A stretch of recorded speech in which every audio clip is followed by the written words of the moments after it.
Il y a des choses qui ont servi pour faire les socles.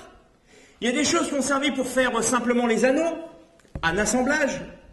Et donc on voit qu'en fonction de la sincérité de chacun, le don est allé là où il devait aller.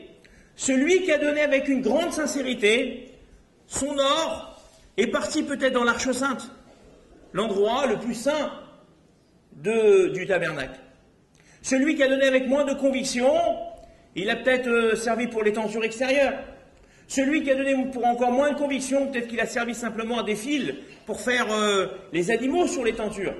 Celui qui a donné encore moins, eh bien peut-être que ça a servi à faire le rideau extérieur, etc., etc.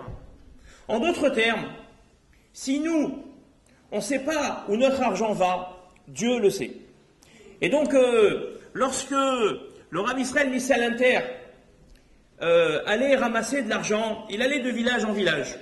Et il ramassait toujours de l'argent. Et d'ailleurs, il disait, mon plus grand donateur, c'est celui que lorsque je tape à sa porte, il me dit, je vous dois combien? Parce qu'il sentait qu'en fin de compte, il était en train d'accomplir un devoir, et non pas de devoir s'exécuter à faire quelque chose. Et donc, lorsqu'il a vieilli, il ne pouvait plus marcher à pied. Ils habitaient en Europe de l'Est. Il faisait froid, il neigeait. Et donc, lorsqu'il a pris de l'âge, il a décidé d'acheter un cheval. Il a pris son cheval et il est parti ramasser de l'argent. Et comme d'habitude, il faisait ses tournées habituelles, alors qu'il arrive dans une ville dans laquelle il avait l'habitude de s'y rendre. Il arrive, il toque à la porte, et le monsieur lui ouvre la porte comme d'habitude, et il le regarde pas très gentiment. Alors bon, il s'assoit et il lui dit, dis-moi, le cheval c'est à toi? Il dit, oui, c'est à moi le cheval. Très bien. Et le cocher, oui, c'est à moi, très bien. Alors il lui dit, bon, alors comme d'habitude, il parle, etc. Et disons qu'il avait l'habitude de lui donner 100 roubles, et il décide de lui donner que 50 roubles. Alors le Rav lui dit, mais qu'est-ce qui se passe cette année? La crise est passée par là, qu'est-ce qui s'est passé? Alors le monsieur lui dit, moi je ne donne pas d'argent pour le foin. Il dit, comment tu ne donnes pas d'argent pour le foin? Il dit, non, moi avant tu venais à pied. Donc je savais que ce que je donnais partait à ton institution. Aujourd'hui tu viens en BM, on va dire, en Jaguar. Alors aujourd'hui tu viens, ça consomme de l'essence, il faut faire le plein, il faut remplir. Moi je ne veux pas donner pour l'essence. Alors le Rav lui a dit, tu sais, lorsque tu donnais avant, est-ce que tu sais pourquoi partait ton argent? Mon institution a besoin de toutes sortes de choses. On écrit des papiers, on écrit des courriers, ça part dans du courrier, ça peut partir dans de l'encre, ça peut partir, sauf votre respect, dans du papier toilette, ça peut partir dans l'électricité, ça peut partir dans des réparations. Qui sait où partait ton argent? Toi, tu le donnes sincèrement, sache que ton argent ne partira pas pour la paille. Ça veut dire que la sincérité qu'un homme peut avoir, eh bien, peut doper le don, doper cette capacité à pouvoir être utile. C'est ça l'énergie et c'est ça être convaincu. Un homme convaincu fait forcément des choses bonnes. Sa parole va avoir un impact. Son acte va forcément construire. Celui qui est moins convaincu, eh bien, n'arrivera pas à dissuader ni à persuader, parce que lui-même n'est pas convaincu. Donc c'est toute la problématique dans cette paracha, c'est justement être convaincu de ce qu'on fait. Et lorsqu'on est convaincu de ce qu'on fait, eh bien on est convaincant et on arrive à transformer les gens. J'ai lu une histoire assez extraordinaire qui est arrivée à un jeune voyou en Israël. Il y a un jeune voyou en Israël qui raconte son histoire. Vous savez, j'ai acheté un livre sur les gens qui n'étaient pas religieux et qui ont écrit leur histoire lorsqu'ils ont fait Teshuvah. Ils sont revenus à Dieu. Et donc chacun qui a trouvé son histoire peut-être intéressante l'a écrit. Et cet homme écrit la chose suivante. Un jour il sort de prison, il rentre dans une bijouterie, et dans cette bijouterie, il dit, bon voilà, il voit un petit vieux, il dit, je vais faire un casse. Ici, le vieux, le machin, bon, il dit, voilà, je voudrais telle chose. Il va, le petit vieux prend pas de précaution, il s'en va, et là, il essaye de faire la caisse, mais la caisse était fermée. Alors, le petit vieux revient, et le monsieur, il lui dit, alors, excuse-moi, mais j'ai pas trouvé ce que tu voulais, peut-être tu veux autre chose. Alors, le monsieur dit, non, vous savez, qu'est-ce que vous avez encore là-bas, dans l'arrière-boutique? Alors il dit, mais qu'est-ce que t'as? Pourquoi tu veux l'arrière-boutique? Peut-être que t'as pas d'argent. Alors le monsieur lui dit, oui, c'est vrai que j'ai pas d'argent. Il dit, tu veux que je te prête de l'argent? Peut-être qu'il faut que je te prête de l'argent. Alors le monsieur lui dit, bah oui, pourquoi pas? Il dit, tu veux que je te prête 500 dollars? Peut-être que 500 dollars pourraient t'aider à faire un cadeau à ta femme. Peut-être que tu pourras pas acheter dans cette bijouterie, mais peut-être que tu vas faire quelque chose avec ça. Et le monsieur lui dit, non, il me faudrait 1000 dollars. Et il dit, écoute, je te les prête.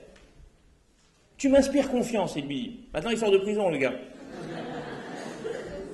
Il dit, tu m'inspires confiance, je vais te prêter 1000 dollars. Et il lui prête 1000 dollars.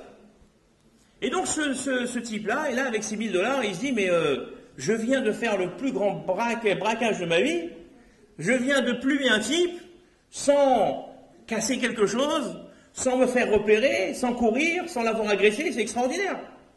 Et tout d'un coup, il se dit, mais il a tout d'un coup une mauvaise conscience. Il se dit, mais cet homme-là m'a fait confiance. Mais s'il m'a fait confiance, pourquoi je n'aurais pas confiance en moi? Et pourquoi pas prendre mon destin entre mes mains? Et en réalité, cet homme-là a fait une réelle teshuva et a remboursé cet homme. Et il raconte son histoire après, bon, je vais vous passer l'histoire, parce qu'elle est trop longue. Il y a toute une longue histoire à la suite de cet événement-là. Mais en tous les cas, sa conclusion, c'est de se dire, un jour, un homme m'a fait confiance. Et le fait qu'il m'ait fait confiance m'a donné la motivation de pouvoir m'assumer. C'est extraordinaire.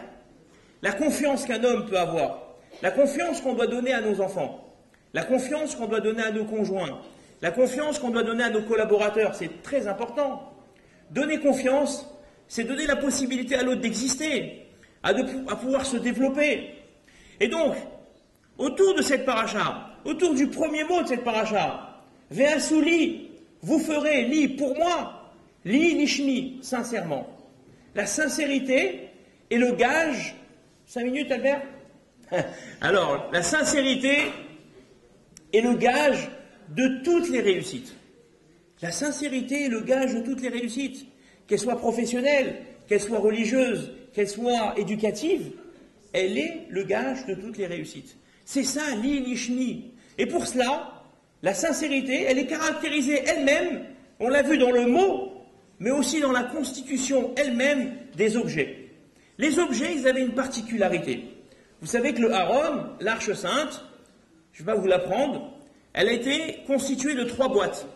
Il y avait une boîte en or, extérieure, il y avait une boîte en bois à l'intérieur, et il y avait une 3e boîte en or, encore à l'intérieur, et donc on avait deux parois en or à l'extérieur et une paroi intermédiaire en bois.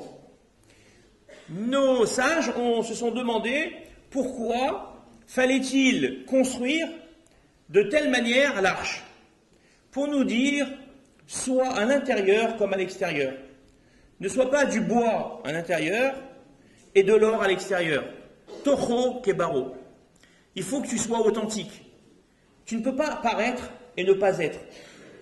Car il vaut mieux être que paraître. Parce que celui qui paraît croit qu'il est. Or, un jour, il se rendra compte qu'il n'est rien du tout. Alors que celui qui est et qu'il ne paraît pas, sait qu'il existe. Et ça, c'est le plus important.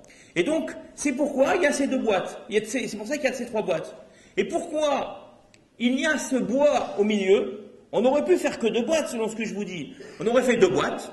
Une boîte extérieure en or et une boîte intérieure en or. Et on aurait dit, il faut être à l'intérieur comme à l'extérieur. Pourquoi fallait-il mettre aussi cette boîte intermédiaire qui était en bois?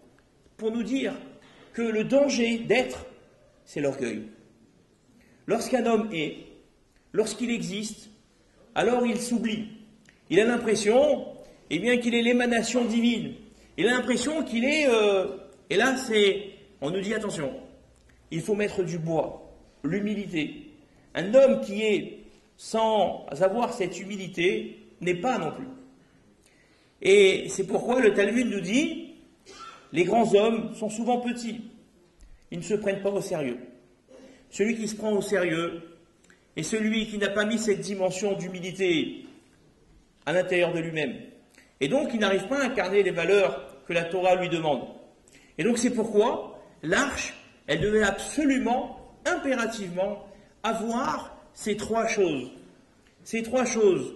Vous savez, le rabbin, on raconte un jour que le rabbi Akiba Eger, vous savez qu'on a l'habitude d'honorer les rabbins, les grands rabbins, les rabbanim. Lorsqu'ils montent à la Torah, on les fait monter en troisième montée, parce qu'on a au début les Kohanim, les Lévi'im, et ensuite la troisième montée, et la montée normalement des honorables, des notables. On fait monter des gens importants. La sixième montée est aussi une montée importante. On fait monter aussi des gens importants, ça dépend des traditions. Pour certains, c'est la troisième, pour d'autres, c'est la sixième. Et un jour, Rabbi Akiba Eger, qui était un grand talmudiste, le Einstein du Talmud, un homme qui pose toujours des questions pas bizarres, non, pourquoi bizarre? C'est un homme qui posait des questions terribles, des questions qu'on n'arrivait pas à répondre. C'est-à-dire celui, lorsqu'on était élève à la yeshiva et qu'on allait voir notre rabbin en lui disant « Je crois que j'ai une réponse du Rabbi Akiba Eger », il dit « Bon, d'abord, dis la réponse et après je t'embrasse ». Mais ça veut dire que celui qui répondait à une question du Rabbi Akiba Eger, c'était vraiment, il avait fait un beau travail. Donc c'était quelqu'un qui était très très profond et qui posait des questions très fortes. Il était reconnu comme un grand homme et il était tellement grand cet homme, vous savez qu'il avait perdu sa sœur et comme il était vieux, on n'a pas voulu lui dire. On a voulu lui épargner la nouvelle, il était déjà très vieux, on lui dit non, si on lui dit, il risque encore d'être perturbé, il va peut-être mal le prendre, il était très attaché à sa sœur. Alors on ne lui a pas dit. Mais voilà qu'un jour, Rabbi Akiba Eger fait le déplacement chez sa sœur. Et donc il vient pour voir sa sœur. Et alors son beau-frère dit, mais comment je vais faire? Donc à l'époque, il n'y avait pas d'SMS, il reçoit un télégramme, et on lui dit, dans une semaine, il arrive. Alors le beau-frère est pris de panique, va voir le rave de la communauté, et lui dit, mais comment je vais faire? Comment on va faire? Il dit, écoute, c'est très simple, ton beau-frère, c'est un génie de la Torah, on va préparer un sujet dur, on va essayer de trouver une question très dure, une question très très dure, et on va lui poser. Et on verra. Il est dit d'accord. Et donc, le Rabbi Akiba Eger arrive, sa diligence arrive, il descend, et à peine descendu, son beau-frère l'embrasse, et avant qu'il lui demande comment va ma sœur, etc., il dit, j'ai une question, Rabbi, j'ai une question. Il dit, oui, quelle est ta question? Et il lui pose sa question, il dit, oh, quelle question? Et donc il dit, bon, viens, on va à la synagogue pour prendre des livres et essayer de répondre à ta question. Et ils sont restés toute la nuit, jusqu'au petit matin. Et au petit matin, Rabbi Akiba Eger, il a dû reprendre sa diligence pour repartir ailleurs. Et donc son beau-frère raconte qu'il n'a pas eu besoin de dire « Où est ma sœur? Comment va ma sœur ?» C'est pour vous dire la grandeur de cet homme. Voilà, comme ça vous allez bien comprendre la suite de l'histoire. Et donc, la suite de l'histoire, c'est qu'un jour Rabbi Akiba Eger, de passage dans une synagogue, se trouve dans une communauté. Tout le monde voit Rabbi Akiba Eger, c'est un grand homme, il est là. Et donc, la troisième montée arrive, et on appelle Yaramod, et on appelle Rabbi Akiba Eger. Cet homme, lorsqu'il a entendu son nom en troisième position, est tombé dans les pommes. C'est-à-dire qu'il s'est réveillé, on lui dit, qu'est-ce qui s'est passé? Il dit, mais ça va pas, moi en troisième, c'était pas du Tmenig, vous voyez? Il n'a pas fait semblant. Il est vraiment tombé dans les pommes, c'était pas une hypoglycémie. Ça veut dire quoi? Ça veut dire que cet homme, il se prenait au sérieux, mais il savait aussi qu'il n'était pas grand-chose. Et c'est ça la force, c'est ça la grandeur d'un homme, c'est de savoir et de ne pas savoir. Parce que le savoir, c'est de ne pas savoir. C'est bizarre ce que je vous dis, mais c'est ça la grandeur d'un homme. Parce que celui qui sait tout, ben, qu'est-ce qu'il a? Qu'est-ce que la vie va lui apporter? Plus rien, il sait tout. D'ailleurs, on n'a même plus envie de lui parler. Tu sais, il y a des gens, ils savent tout. Alors à la fin, vous dites, bon, ça va. J'ai une nouvelle, ouais, je sais, ça va. Bon, ben tu l'as. Ils savent tout. C'est ça le problème. Donc le savoir, pour nous, le savoir, c'est de ne pas savoir. C'est ça la grandeur d'un homme. C'est de se dire, mais j'ai encore à apprendre. Et je dois encore apprendre. Et c'est ça qui donne la vie. Et c'est ça qui donne l'impulsion à notre quotidien. Ce qui donne du charme à notre vie, c'est de vouloir découvrir. C'est de ne pas penser qu'on sait déjà tout, qu'on a déjà fait le tour des questions, de tout ce qui se passe autour de nous. C'est ça l'erreur. L'erreur, elle est là. La grandeur de l'homme, c'est de découvrir, c'est d'apprécier, de voir, et de continuer et à poursuivre. Et dire, tiens, encore une paracha, tiens, encore une fois, je vais la relire. Et de nouveau, je vais avoir une question. Et de nouveau, je vais apprendre quelque chose. Et de nouveau, je vais réaliser ce que je n'ai pas réalisé pendant 40 ans. Ça veut dire que la grandeur des grands hommes, justement, c'est de s'épater de ce qu'ils font au quotidien. D'ailleurs, si vous regardez bien, on a quelque chose qui est assez miraculeux. Bref, ces trucs en bas, mais continue. Le temps qu'il monte l'escalier, ce qui est assez, allez-y, monsieur le maire, allez-y.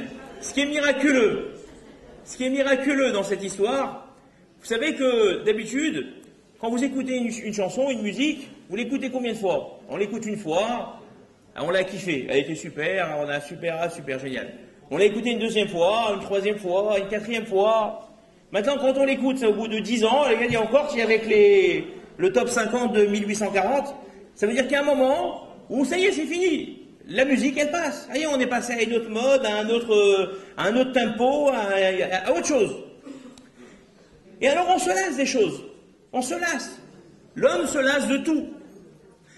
Pourtant, il y a quelque chose que l'on fait énormément de fois. La Hamida, la prière. La prière, c'est étonnant. On aurait pu penser avoir un petit programme hebdomadaire.